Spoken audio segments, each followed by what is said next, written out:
तेव्हा राजा जनकाने सर्व मिशा बहादरकडे पाहिले. अरे त्यातला एकही शूरवीर नाहीये, सर्व असेच आहे. अच्छे अच्छे तो चल गए, रह गए चपाती चोर. म्हणजे आता स्वयंवर होणार नाही म्हणायचं, कारण कोणी वीरच नाहीये. तर मग कसं होईल? मोठमोठे राजे लोक अनेक देशातून आले, सर्व खाली पाहत. त्यांची स्थिती कशी झाली खाली पाहण्याची? काय करणार विचार? वर पाहायला जागा राहिलीच नाही. तेव्हा रस्त्यात लोक बसतात, येणारा जाणारा अडचण होत. सगळी म्हातारी माणसं नाही येत, जे थकलेली आहेत त्यांनी खुर्चीवर बसले, बाकीच्यांनी सगळं अलीकडे येऊन बसले. तर कोणी उठून खुर्चीवर बसले. अवघड विषय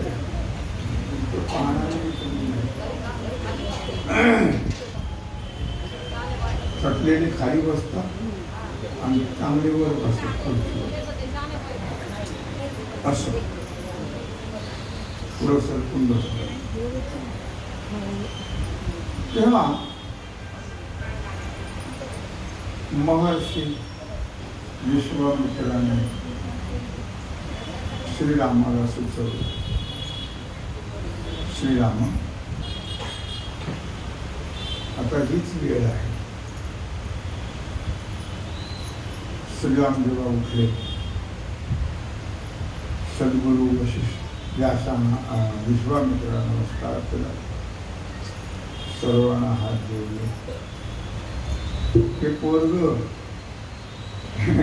बड्या बड्याची वाट लागली, काय करणार आहे?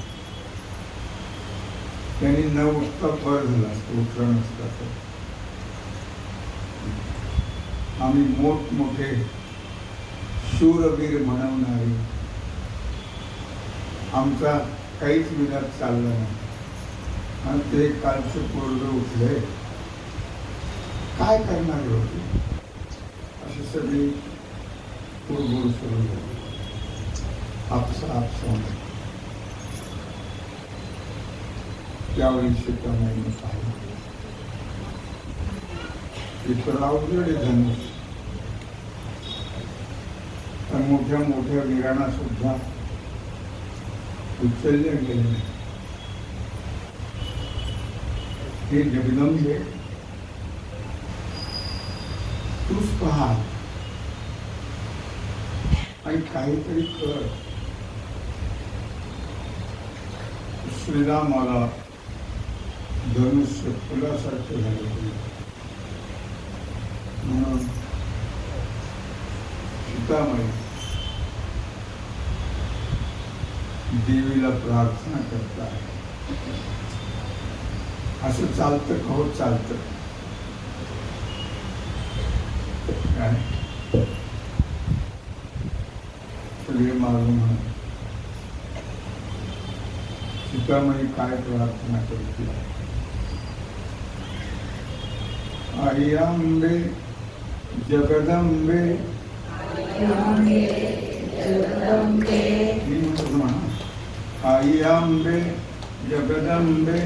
आई अंबे जगदंबे, तुझी हौस पुरवीना, तुझी हौस पुरवीना, तुझी हौस पुरवीना, तुझी हौस पुरवीना, तुझी पालखी गावात मिरवीना, तुझी पालखी गावात मिरवीना, तुझी पालखी गावात मिरवीना, तुझी पालखी गावात मिरवीना. शिवधनुष्य मोठे गाय बारी,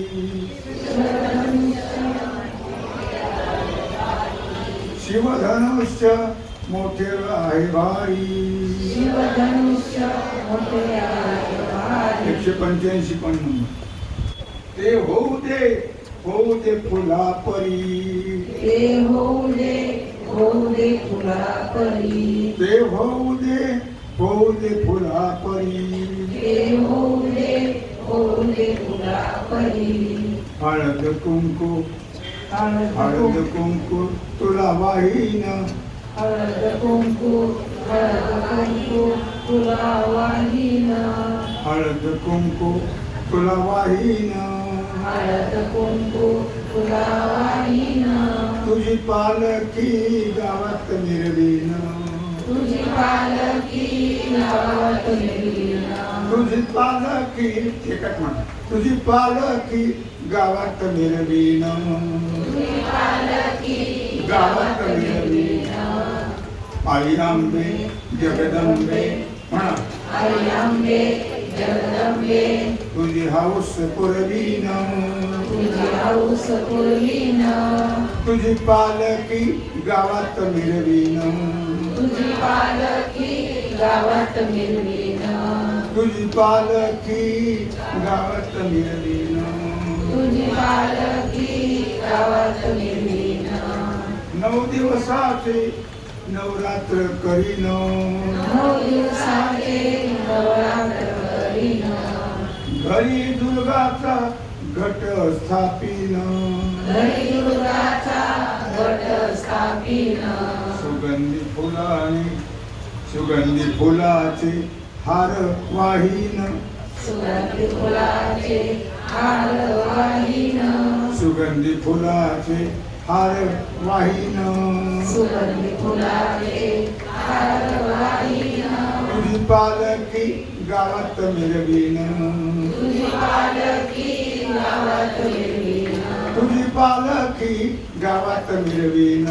तुझी पालखी गावात मिरवीन. आई आंबे जगदंबे. आंबे जगदंबे आई आंबे जगदंबे. आई आंबे जगदंबे तुझी हाऊस पुरवीन. तुझी हौस पुरवीन. तुझी पालखी गावात मिरवीन. तुझी पालखी गावात मिरवीन. तुझी पालखी गावात मिरवीन. तुझी पालखी गावात मिरवीन. 8 दिवसाच्या मंगळवारी. 8 दिवसाच्या मंगळवारी. तुझा उपवास करीन भारी. तुझा उपवास करीन भारी. तुझी ओटी ग श्रद्धेनं भरीन. तुझी ओटी ग श्रद्धेनं भरीन. तुझी ओटी ग श्रद्धेनं भरीन. तुझी ओटी ग श्रद्धेनं भरीन. तुझी पालखी गावात मिरवीन. तुझी पालखी गावात मिरवीन. तुझी पालखी गावात मिरवीन. तुझी पालखी गावात मिरवीन. आई आंबे जगदंबे तुझी हाऊस पुरवीन. आई आंबे जगदंबे तुझी हौस पुरवीन. तुझी पालखी गावात मिरवीन. तुझी पालखी गावात मिरवीन. तुझी पालखी गावात मिरवीन. तुझी पालखी गावात मिरवीन. 8 दिवसाच्या शुक्रवारी. 8 दिवसाच्या शुक्रवारी. 8 दिवसाच्या शुक्रवारी. 8 दिवसाच्या शुक्रवारी. तुझा जोगवा मागेन. तुझा जोगवा मागेन. तुझा जोगवा मागेन. तुझा जोगवा मागेन. आई आंबे जगदंबे आई आंबे जगदंबे तुझी हाऊस पुरवीन. तुझी हौस पुरवीन.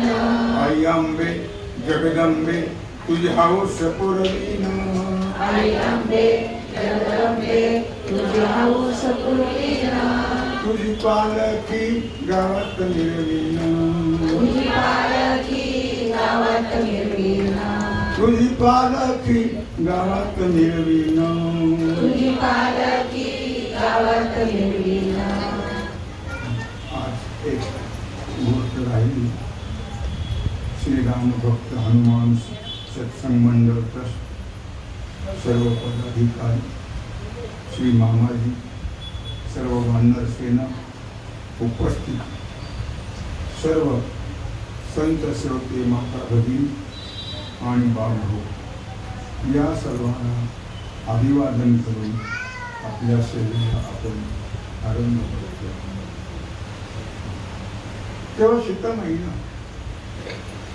फार नाजूक आहे, वयाने लहान आहे, थोड्या मोठमोठ्यानं जमलं नाही, हे कसे उच्चरतील म्हणून नवस केला. देवी, एवढं मोठं हे शिवधनुष, ते फुलासारखं होऊ, फुलासारखं त्याचं वजन होऊ.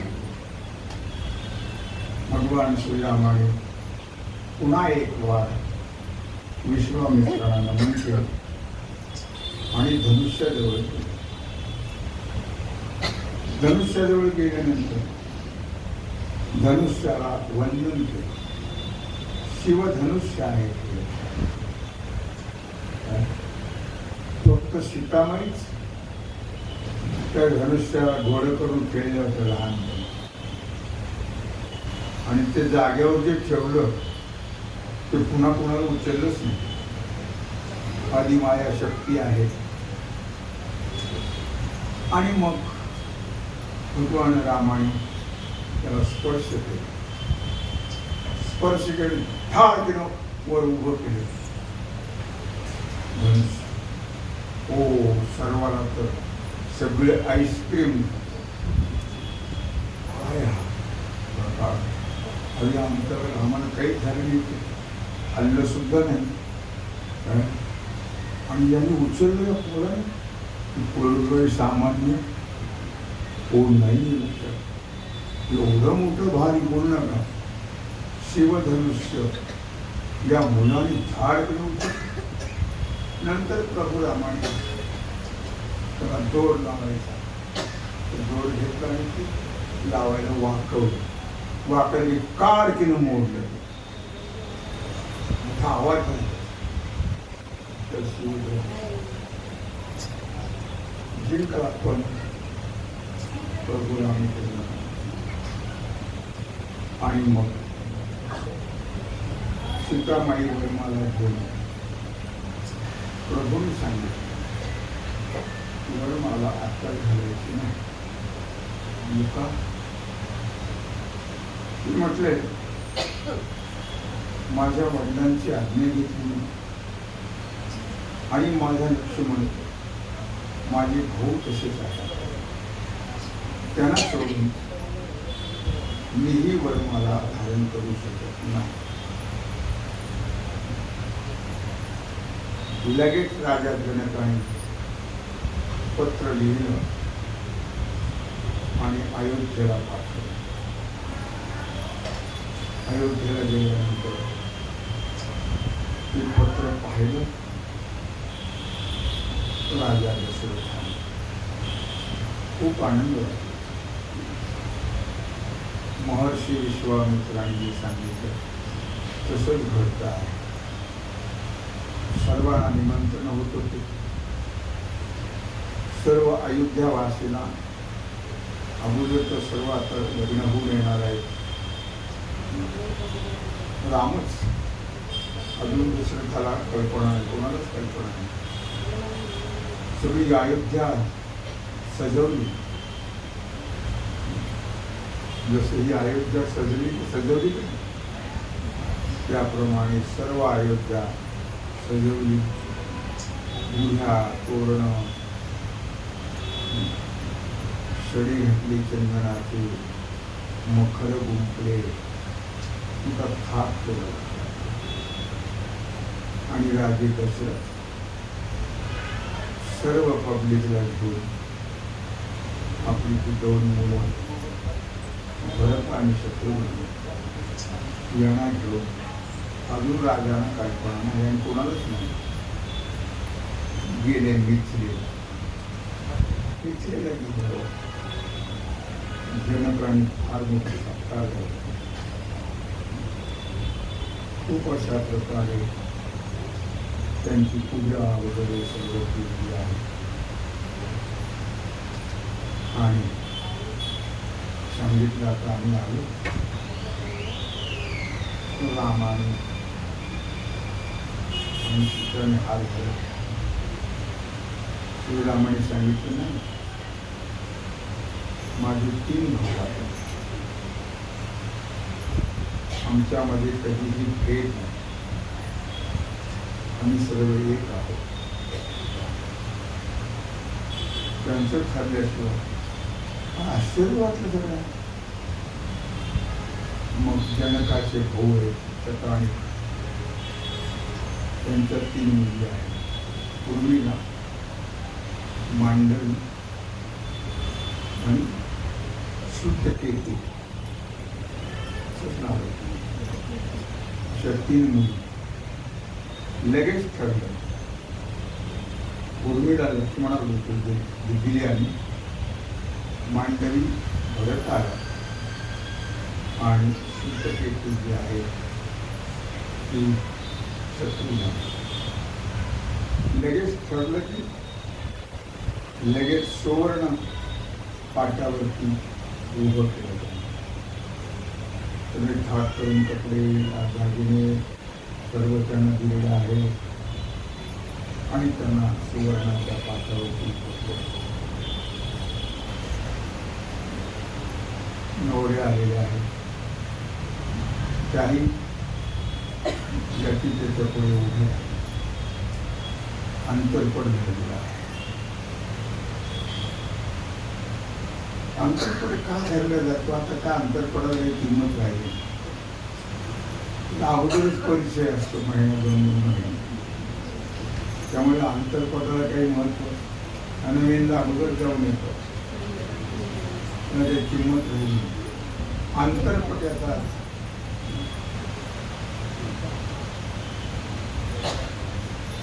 दोघांनी एकमेकाला आपल्याला पडल्यानंतरच पाहायचं, तोपर्यंत पहा असं शास्त्र आहे. तेव्हा त्या मंगलाष्टकाचं जमलेलं आहे ते दोघे करावी होती, एकमेकाला पाहू देऊ नये असे कळवायचं. आणि मग तो अंतरपट झाला. अजून कोणीही कोणाला पाहिलेलं नाही आणि पाहू नये असं शास्त्र. अंतरपट भेटल्याशिवाय पाहायचं नसतं.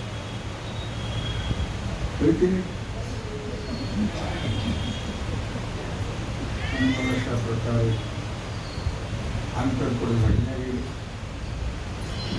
काही पद्धत असेल त्याप्रमाणे मागे कोणी मामावर उभे राहिले असतील, पुरोहित आले आणि सुरुवात केली मंगलाष्टक. स्वस्ति श्री गणनायकं गजमुखं मोरेश्वरं सिद्धिदं बल्लाळो मुरुडं विनायक महं चिंतामणि श्रेवरं लेण्यान्वी गिरिजात्मकं सुवरदं विघ्नेश्वरं ओझरं ग्रामो राय संस्थितो गणपते भूयात् सदा मंगलं शुभलग्न सावधान श्रीराम पुरुषोत्तम नरहरे नारायणा केशवा गोविंदा गरुडध्वजा गुणनिधे दामोदरा माधवा श्रीकृष्ण कमलापते यदुपते सीतापते श्रीपते वैकुंठाधिपते चराचर पते लक्ष्मीपते पाहि मां शुभलग्न सावधान तदेव लग्नं सुदिनं तदेव ताराबलं चन्द्रबलं तदेव विद्याबलं दैव बलं तदेव लक्ष्मीपते तेङ्गयुगं स्मरामि पुण्डरीकवरदा श्री ज्ञानदेव सीता रामचंद्र देवता नमः। जय सिया राम की जय, हनुमान जी की जय, श्रीमद् भागवत की जय। अशा सर्व पूर्वजांनी मंगळाष्टमी श्रीरामाचं लग्न लागलं. सगळ्या आनंदाला पारावा लागला. योग्य वर मिळाला. श्रीराम श्रीराम त्यांचा आचार म्हणून श्रीरामचंद्राचं चरित्र हे आचरणीय आहे आणि श्रीकृष्णाचं चरित्र हे उच्चारणीय आहे. श्रीराम मर्यादा पुरुषोत्तम आहे. ती जशी वागली तशी आपण वागलो. भगवान श्रीकृष्ण इतर मर्यादेने अमर्याद म्हणून चरित्र ते उच्चारावे केले देवे गोकुळी. भगवान श्रीकृष्णाच्या चरित्राचा उच्चार आहे आणि श्रीरामचंद्राच्या चरित्राचा आचार आहे. एक पत्नी, एक वाणी, एक वचनी. कुणाच्या शब्दात बदल होणार नाही. त्याच्यात बाण सोडला की तो हाव घेणारच. आणि एकच पत्नी सीतामाई धरणीमध्ये मुक्त झाल्या त्यावेळेस ते फार वय नव्हतं सुद्धा. पण पुन्हा दुसऱ्या स्त्रीकडे पाहिलं सुद्धा एक पत्नी आणि श्रीरामचंद्रांना चौघे भावंड आपल्या स्त्रियांचा खूप आदर, खूप मान, खूप प्रेम. त्यांचं ते भांडण वगैरे हा प्रकार आपल्यात असतो. त्यांचं भांडण हा प्रकार कधीही अशा प्रकारे मोठी लोक असतील म्हणून त्यांचं चरित्र आचरणीय आहे. सर्व अयोध्यावासियांना जेवण तर ते राहिले. तुम्हाला सांगायचं जनकपुरीवरून करून आले होते, मिचरेवरून. काय जेवण होते, काय पक्वान होते त्याचं वर्णन सुद्धा मला करता येणार. किती वाद्य होते, कसे होते त्याचे वर्णन मला करता येणार हो नाही. मग इथेही अयोध्येला आल्यावर चौघांच्या 4 रथामध्ये मोठ्या थाटामध्ये मिरवणूक काढली.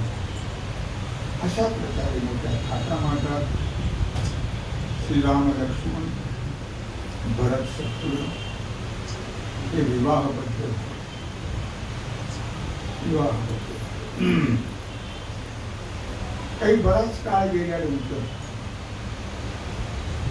राजा दशरथाने एकदा आयुष्यात पाहिलं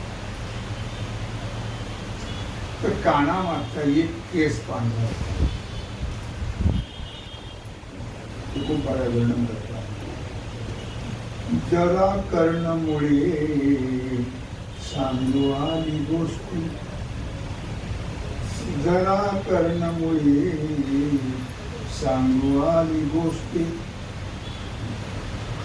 मरणाची भेटी जवळी आली, आता तुरे मना होई सावधान, आता तुरे मना होई सावधान, नित्य मन काय नारायण, आता तुरे मना होई सावधान.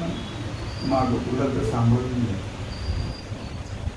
जरा कर्णमुळी सांगू आली गोष्टी, मरणाची भेटी जवळी आली, कानामागचा एक केस पांढरा निघाला.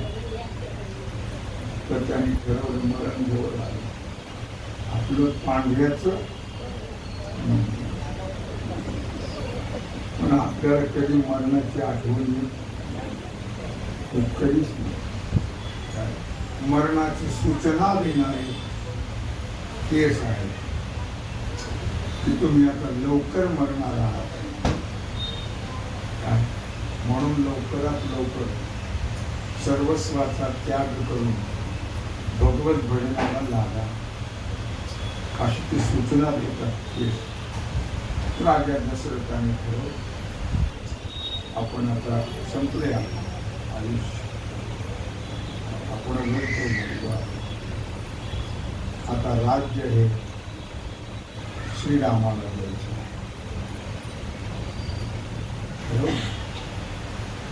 काय तर रामाचं राज्य म्हटलं, जिकडे तिकडे अयोध्येमध्ये तोरणं बांधली, मखरं गुंफली, जिकडे तिकडे फुलांच्या हाराने सजवलेलं आहे, गुढ्या बांधलेल्या आहेत.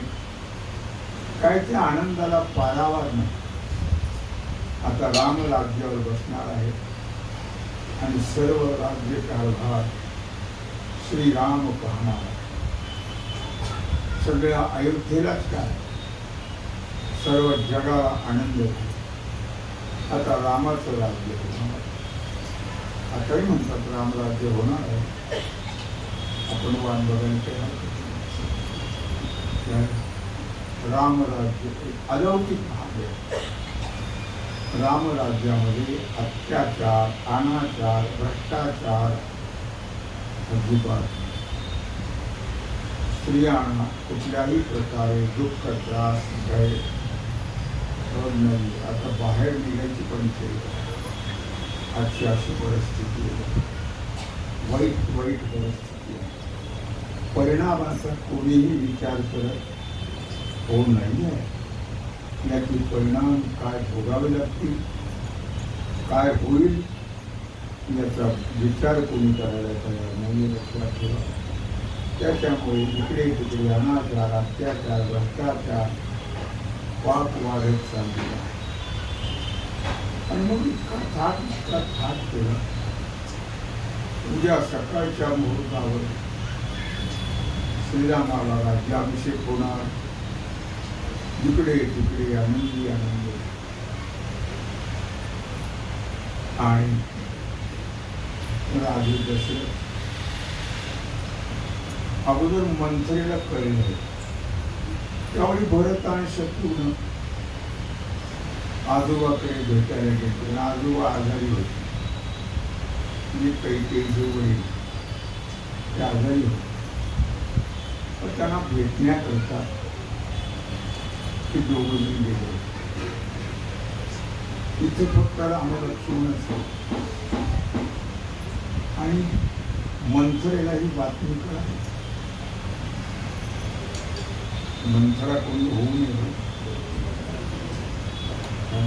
म्हणून आज मंथरा आणि कैकेयीचं नाव पण ठेवत नाही. नावही कोणी घेत हो नाही. मंथरेने सांगितलं काय तर तू निवांत आहेस का? तू म्हणजे का तुला काही कळतं की नाही? म्हणून झालं काय कळायला? पण मंथरा ही माहेराकडून गेलेली दाशी अंगण काही म्हणून ती फारच सेवा प्रेम करायची काही तुला काही कळलं नाही म्हणजे काय करायचं तुला काहीच माहित नाही म्हणजे काहीच माहित नाही झोपा घेऊ नका आवडलं रामराज्य होणार कळलं का इथं आल्यावर निवांतता स्त्रियांना घरात फार कामं असतात दिवसभर कामं असतात त्यांचा हातचं हात नाही काम ते दिसत निवांत झाले की माणसाची मुलं जातात. मी तुम्हाला परवा संगीताला सांगितलं आमच्याकडे देशमुख महाराज आता मला काय बोलते काही नाही पण बोलता बोलता मला डुबली झाली बोलते आम्ही त्याच्यावर कसं बोलतो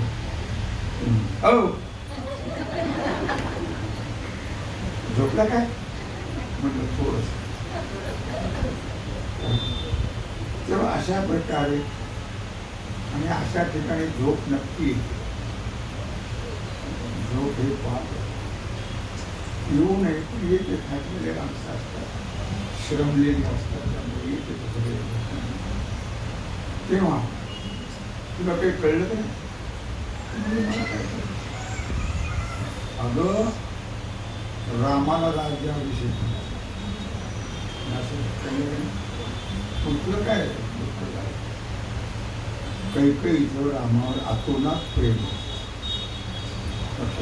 फार प्रेम होते पण काही हा घटना आहे अगं म्हणजे तुझ्या भरताला दिलं पाठवून आजोळी आणि आता रामाला राज्याभिषेक करायचं ठरवलं करू दे काय तुला चांगली गोष्ट आहे तीनदा ते काय बोलतोस तू म्हणून ढकलून दिल्यावर ती पडली रडायला लागली मग काही कळलं दया तिनं उठवलं आणि कुणालाही छातीला धरून नाही कुणाची भेट घेऊ नये लांब तुम्हाला सांगितलं दुर्योधन भगवान श्रीकृष्णाला भेटायला आला तसं लांब पकडला तर काय भेट पण आम्ही भेटत असतो माणसाला गारडे आला तरी त्याला मिठी मारतो तेव्हा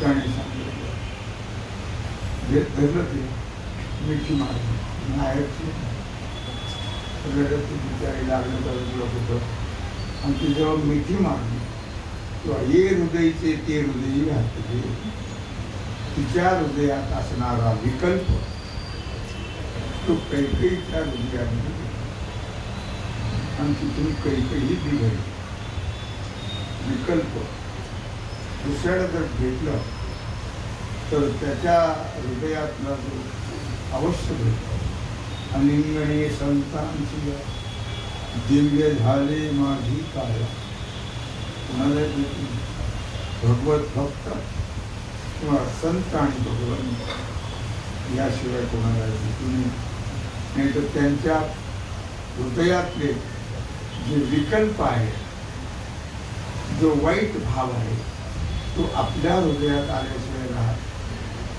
तो नाही आहे आणि मग आपलंही मन बिघडलं तेव्हा तिला मिठी मारल्याबरोबर तिच्या अंतःकरणातला असणारा विकल्प तो कैकेयीच्या अंतःकरणामध्ये प्रवृत्त झाला आणि कैकेयी पण गेली मग तिला सगळे दागिने काढून टाकले कपडे काढून टाकले आणि खूप ग्रहात जाऊन राजी रूप आहे त्यांची वेगळ्या खोल्या खूप गृह राग आला की त्या खोलीत जाऊन बसेल मी खोली म्हणतोय आणि मग कारण आपण खोल्यात राहतो ना तेव्हा त्या कोपग्रहात जाऊन बसले. दशरथ राजे मोठ्या आनंदाने सांगायला, उद्या रामाला अभिषेक आहे. दिसतच नाही, कुठे गेली कुठे गेली कुठे गेली. पुढे गेले सगळे दागिने अस्ताव्यस्त पडलेले आहेत. महाका प्रकार ती म्हणली मंथरा की कोपग्रहात कोपग्रह प्रसंग कोणता आहे, उद्या दिवस काय आहे आणि कोपग्रहात का. मग दशरथ राजे गेले, तिला समजून झाले. तिनं सांगितलं माझ्या अंगाला हात लावायचा नाही. त्यामुळे माझ्या मुलांना आजुळी पाठली आणि रामाला बिघडून दिली. मंत्रीला भेटले आणि रामाला राज्याभिषेक करायला ठरवले. बरोबर म्हणजे असं करू नको, अडथळा निर्माण करू नको, तुझे मागशील ते मी देईल. म्हणजे तुमच्याकडे माझे 2 वर घाण आहेत. 2 वर. दशरथ राजे स्वर्गाला गेले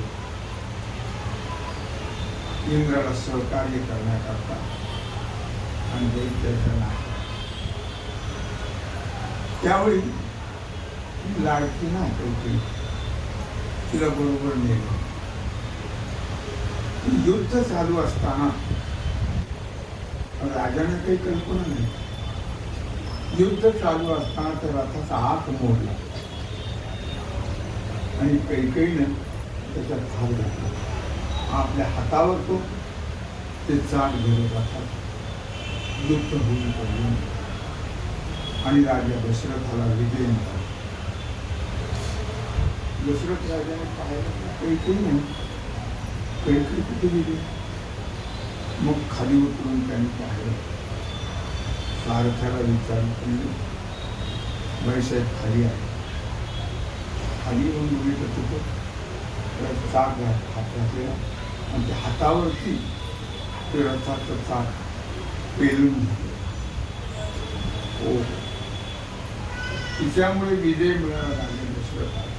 चाक पडला असं तर विजय मिळाला नसतो. आणि मग बोल म्हटलं, तू फार मोठं काम केलंस, मला विजय मिळून गेला म्हणून मी तुला 2 वर देतो. बोल काय पाहिजे. तिने सांगितलं की माझे वर तुमच्याकडे राहू दे, ठेव म्हणून. ज्यावेळी मला काम पडेल त्यावेळी मी मागून घेईन. ज्यावेळी मला काम पडेल त्यावेळी मी मागून घेईन. तुमच्याकडे राहू द्या. किती काळाचे 2 वर होते याला आठवणही नाही लागलं. आणि मग म्हटलं, तुम्हाला आठवतं का आपण स्वर्गाला गेलो. म्हणजे गेलतो नाही, मी काल सांगितलं तुम्हाला, सूर्यवंशाचे राजे इंद्राला सहकार्य करायला जायचे. स्वर्गामध्ये गेले आठवते तुम्हाला. हो हो, मी आपला रथ जो आहे त्याचा आख मोडला होता आणि ते चाक मी माझ्या हातावर घातलं आहे. आठवतं? हो हो. पण त्यावेळी तुम्ही मला माग काय मागायची असं म्हटलं. 2 वरदान तुला देतो माग. तर मी म्हटलं होतं की ते 2 वरदान राहू द्या, मला जेव्हा वेळ प्रसंग पडेल तेव्हा मी तुम्हाला मागून देईन.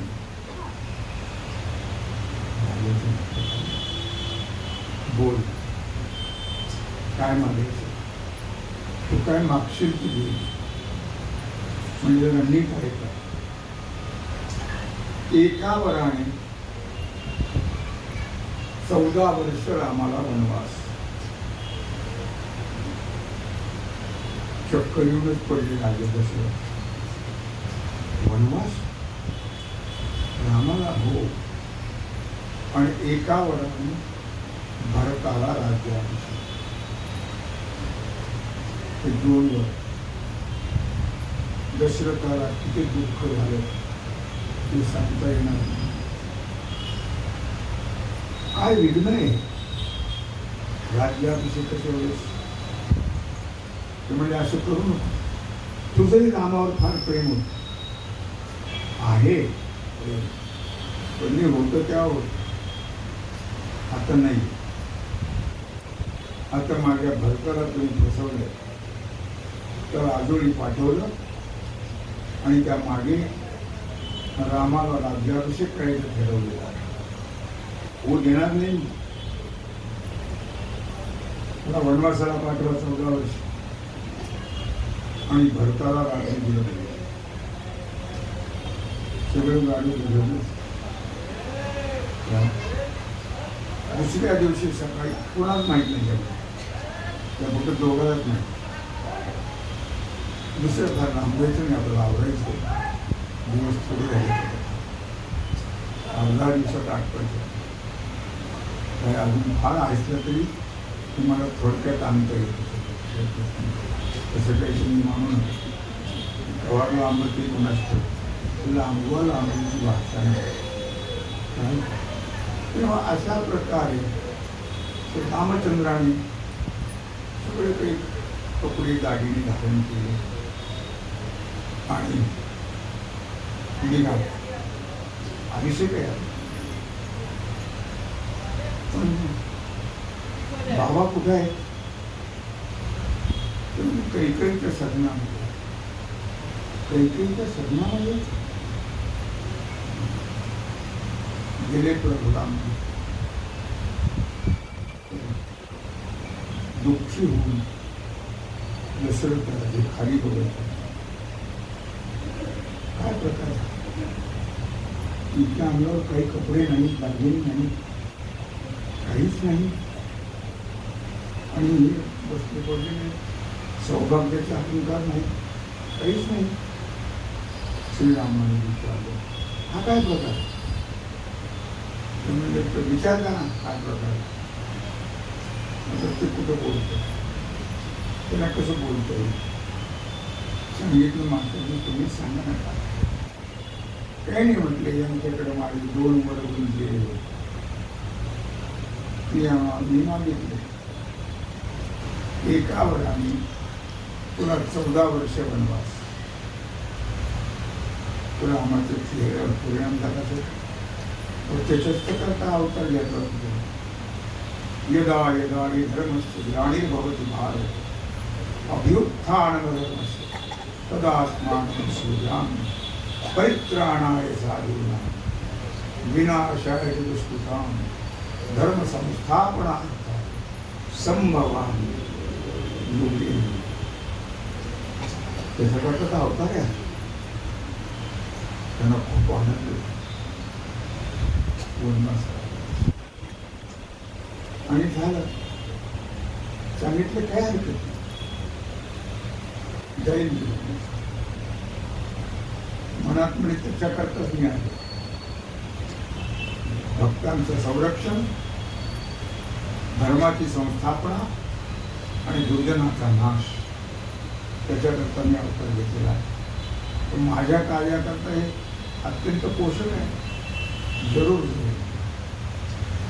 पण दशरथाला ते मान्य नव्हतं. शेवटी काही हरकत नाही, दोघांना नमस्कार केला, गेले. राम गेला तर वनवास एकालाच आहे, दोघांना नाही. मग सीतामाई पण आल्यानंतर ठरवून आता राज्याभिषेक होणार. श्रीरामाने सांगितलं मी वनवासाला तुम्ही हो, आणि तू आता राहायचं तर इथं राहा, कौशल्या मातीची सेवा करायला, नाही तर तू माहेरी. पण वनवास मला आहे, तुम्हाला नाही. लक्ष्मणालाही सांगितलं. लक्ष्मण म्हटलं नाही, जिथे दादा तिथं मी. उर्मिलाने पुष्कळ आणि विचार केला लक्ष्मणाचा. लक्ष्मण सांगितलं मी थांबणार नाही, सीता बरोबर येणार आहे, मी पण ही तुमची सेवा करायला. मला ते तुझ्या सवड नाही राहिली, मी अखंड सेवा करणार. 14 वर्ष लक्ष्मणाने झोप घेतली. 14 वर्ष बंधू प्रेम रामाची सेवा. तू यायचं नाही, या दोन्ही मातांची तू सेवा करायचीस आणि मी मात्र वनवासाला जाणार. सीतामाईने सांगितलं, तुम्ही जाणार, मी कशी राहणार? मी तुमच्या बरोबर येणार. वनवासात जायचे, बागेत नाही जायचं फिरायला. वनवास माहिती, दगड काटे, दगड खोगोटे, काय त्रास आहे, राक्षस आहे सगळ्या जन्मामध्ये. तुम्ही काही असेल तरी जिथं तुम्ही मी थांबणार नाही, राहणार नाही. असं त्या लांबवायचं काही कारण नाही. मग लक्ष्मणाला कळालं आणि लक्ष्मणाने सांगितलं, जिथे दादा तिथं मी. रामाने सांगितलं, लक्ष्मणा तू यायचं नाही, तुमचंच राज्य कारभाराचं पाहायचं. म्हणजे मी पाहणार, तुम्ही जिथं तिथं मी तुमची सेवा करण्यात. लक्ष्मणाने ऐकलं नाही. आईची समजूत घातली, उर्मिलाची समजूत घातली आणि लक्ष्मणानेही सर्व अलंकाराचा मुकुटाचा त्याग केला आणि रामाच्या बरोबर लक्ष्मणाने. मग आता सीतामाई हे तिघजण दर्शनाला गेले. त्यावर कपडे अलंकार होते. कैकेयीच्या महालात गेल्यावर सांगितलं, असं जायचं नाही, वनवासाचे कपडे घालून जायचे. हे सगळं टाकायचं उतरून, दागिने कपडे काही ठेवायचं नाही अंगावर. ते लगेच कपडे घालले आणि तिनं मग ते काही वस्त्रे वगैरे दिले. ते रामाने अशा प्रकारे लक्ष्मणाने परिधान केले आणि जानकीलाही सांगितलं, तू सुद्धा कपडे बदल. श्री गुरु वशिष्ठाने सांगितलं, मला काहीतरी जनाची मानाची बाळग, ती सौभाग्यवती आहे, राणी आहे, तिचे कपडे दागिने काढून देत नाही. तिचे कपडे दागिने काही काढून घ्यायचे नाही. ते अशीच झाणार ऐश्वर्याने. या दोघांनी मात्र ते काढले. नमस्कार केला वडिलांना, आईला नमस्कार केला, जानकी मातेने केला, रामाने केला, लक्ष्मणाने कैकेयीला नमस्कार केला. नाही होता, आज्ञा घेतली आणि निघाली. मग काय सांगितलं दशरथाने, दुःख झालं. तो त्यांचा जो प्रधान आहे, काय नाव होतं प्रधान, दशरथाचा प्रधान, कोणाला माहित नाही? सुमंता रथान या दोघांना कसं आणि जंगलात घेऊन जाऊन पुन्हा परत आण. अशा प्रकारे रथामध्ये बसवलं आणि त्यावेळी सर्व नगरी त्या ठिकाणी पाहायला आले, वाटेला गेला. सगळे लोक, स्त्रिया पुरुष मोठमोठ्याने आहेत. त्यांना भयंकर दुःख झालेलं आहे आणि लोक शोक करू लागले. आडवी झाली कथा, बोल नका, शांत. राम बिन दशरथ विकल, जैसे जल बिन मीन. सूरज जैसे ज्योति बिन, तरुवर जैसे पुष्प फल. मत जाओ का राम अयोध्या छोड़ के मत जाओ. सगळे लोक आडवे पडले. तिला मला प्रार्थना करू लागली, रुक जाओ हे नाथ हमारे, विनती मत ठुकराओ. तुम्ही जाऊ नका बघा, आमच्या विनंतीला मानलं. चलत राम बिन विकल अनाथा, विकल लोक सबही अनाथा. मत जाओ हमें छोड़कर मत जाओ.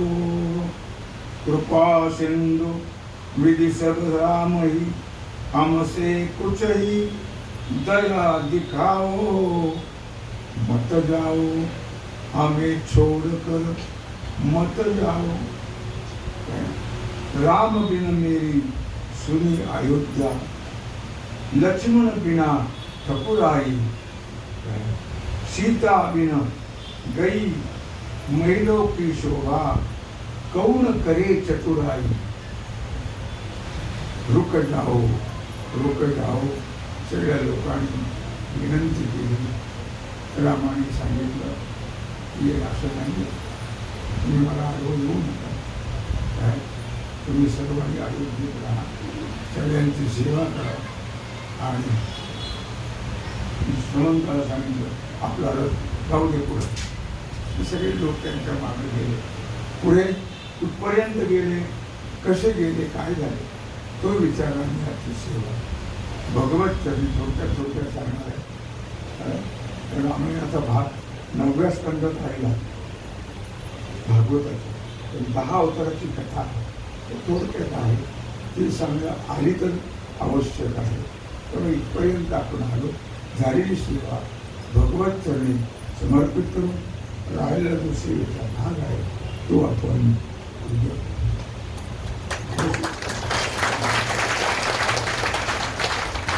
हरे राम राम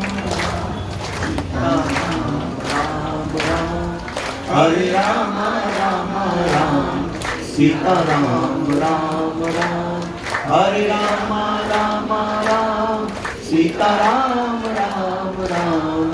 हरे राम राम राम, सीता राम राम राम. हरे राम राम राम, सीता राम राम राम. हरे राम राम राम, सीता राम राम राम. हरे राम राम राम, सीता राम राम राम. हरे राम राम राम, सीता राम राम राम. हरे राम राम राम, सीता राम राम राम. हरे राम राम राम, सीता राम राम राम. हरे राम राम राम, सीता राम राम राम. हरे राम राम, सीता राम राम राम. हरे राम राम राम, सीता राम राम राम. हरे राम राम राम, सीता राम.